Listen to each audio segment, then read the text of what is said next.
you're new here, please hit the subscribe button down below.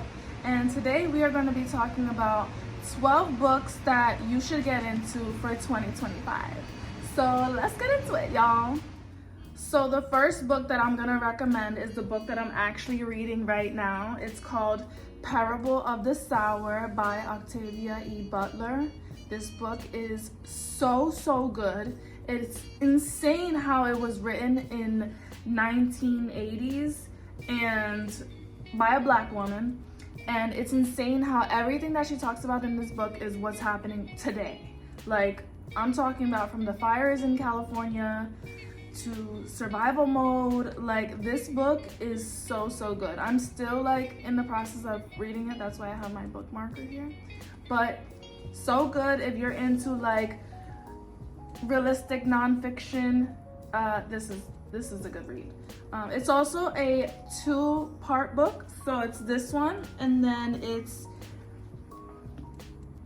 Parable of the Talents. I have not read this one yet, but it is in addition to the first one that I am reading, and I can already tell it's going to be amazing because I'm almost done with the first one and I'm excited to get into this one. Like, I am obsessed with this book right now, and honestly, if anybody asks me what's my favorite read, it's probably Octavia's books, because the way that she just is so descriptive and how she was able to foretell the future of what's happening currently is insane to me. Like, how can you write in the 80s about what's happening right now?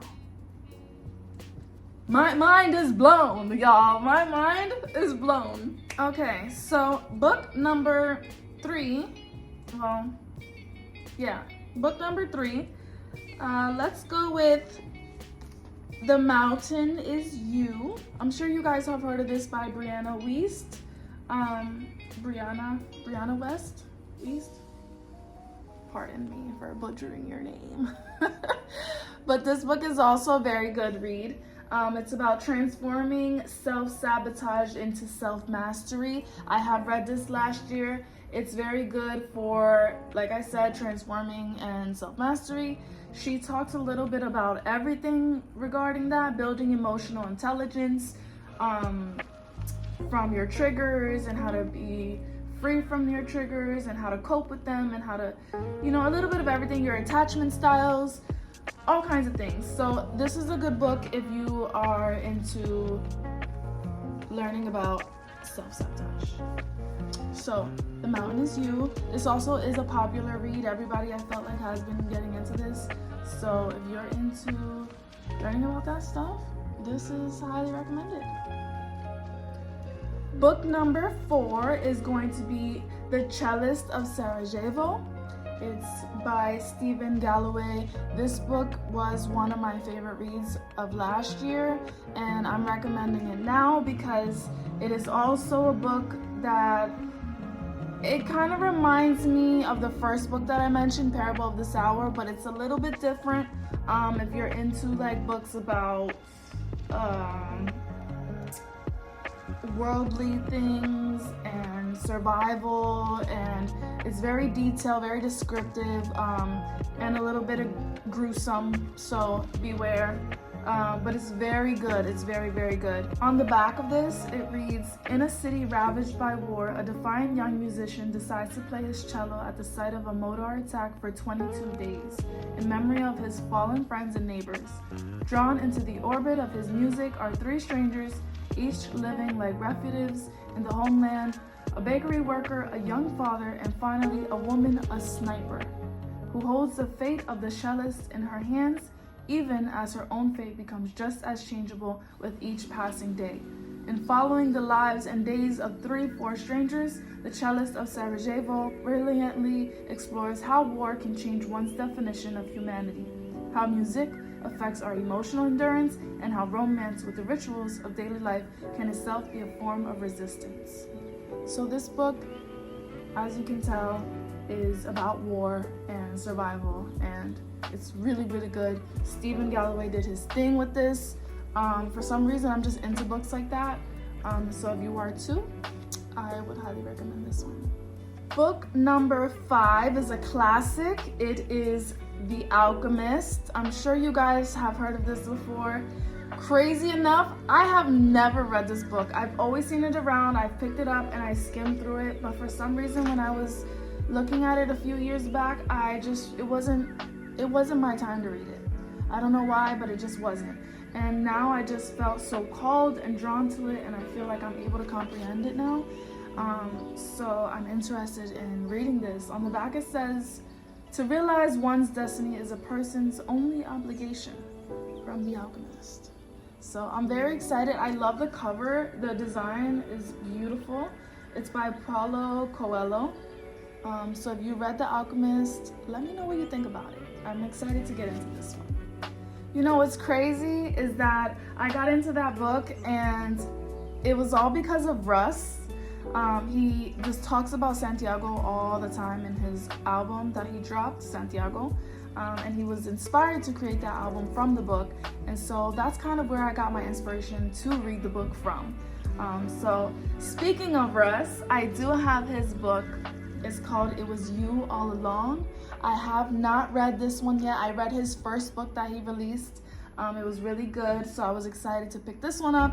Check it out. 15, The Wind, The Answer is in the Mirror. I love that. I love that. Like, genius. Russ is genius status. If you know nothing about him, this is your sign to go pick up a Russ book or listen to his album Santiago or even all of his previous songs. I just absolutely love Russ. He is like the man for creatives. If you are creative and independent artist, like, yeah. Speaking of books for artists and creatives, the next book, number 6, is The Creative Act by Rick Rubin, A Way of Being. I have not read this, but it is pretty thick. And I love the material of it. It's very nice. I'm excited to get into this. It looks like a really good read, you know? So yeah, I would go pick this up.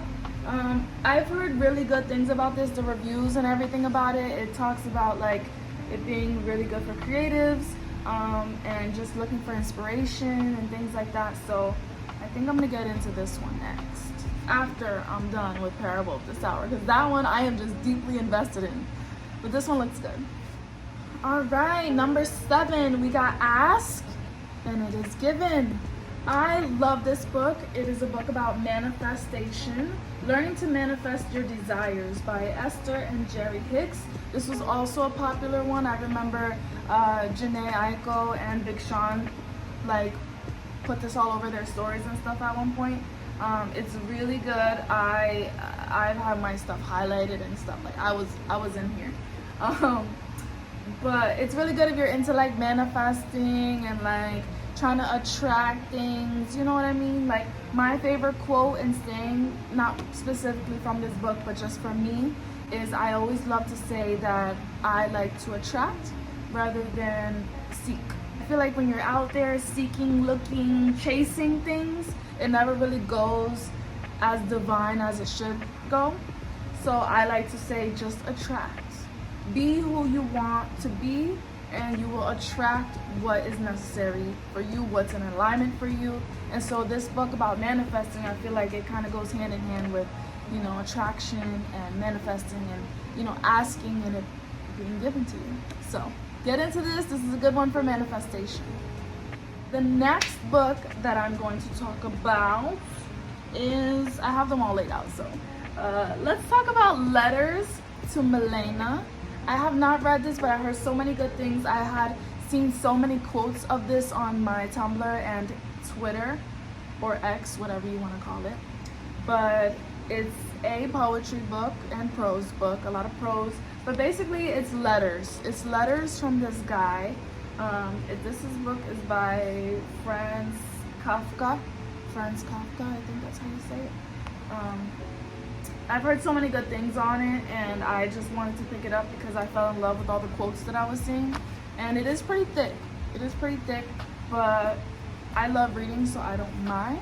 If you have read this book, please leave a review down below. I'm interested to hear your thoughts, only because it is from an earlier time. A lot of books that I like to read come from like the 80s and, you know, way back when.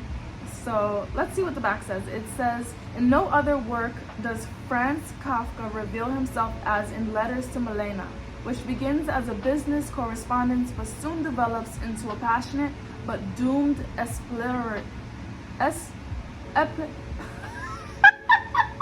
oh my god, I can't read. I don't know. Love affair.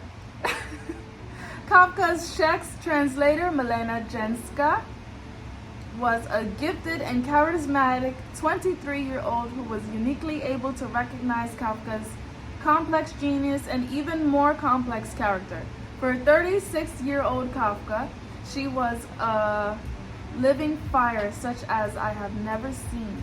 It was to Milena that he revealed his most intimate self and eventually entrusted his diaries for safekeeping. So, the girl Milena that he was writing letters to is Czechoslovakian.